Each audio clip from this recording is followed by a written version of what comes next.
Kelly, dans une vidéo, essayait d'expliquer qu'il n'était pas coupable, que c'était un complot contre lui. Vous savez que on l'accuse de pédopornographie et on dit que il abusait de fillettes de 16 ans, de 15 ans, surtout celles qui voulaient chanter. C'est un super mec, super talentueux, je veux dire, c'est un mec super talentueux.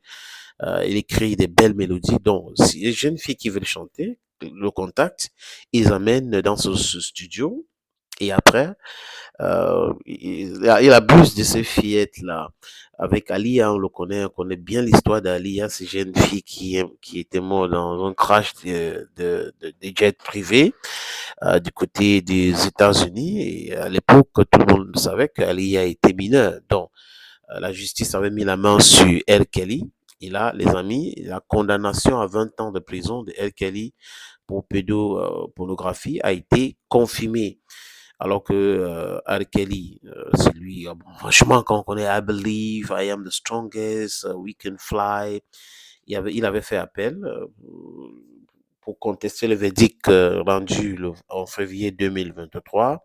Un coup fédéral de Chicago avait confirmé cette condamnation. Vendredi 26 encore, l'avocat du chanteur Jennifer Bonjean a assuré qu'il fera appel devant la Cour suprême. Donc, l'artiste ne dément pas. Il veut faire appel et il pense que on l'accuse pour rien et que les faits ne sont pas réels. Donc, ce sont des dits de R. Kelly, mais les filles concernées disent autre chose. Vous savez qu'aux États-Unis, c'est un peu compliqué. Hein. Le système judiciaire est très, très complexe et compliqué. Donc, il peut être libéré par la Cour suprême. Pourquoi pas? Maintenant, ça va dépendre si les autres vont se laisser faire. À rappeler que Al-Kheri, aujourd'hui, a 57 ans.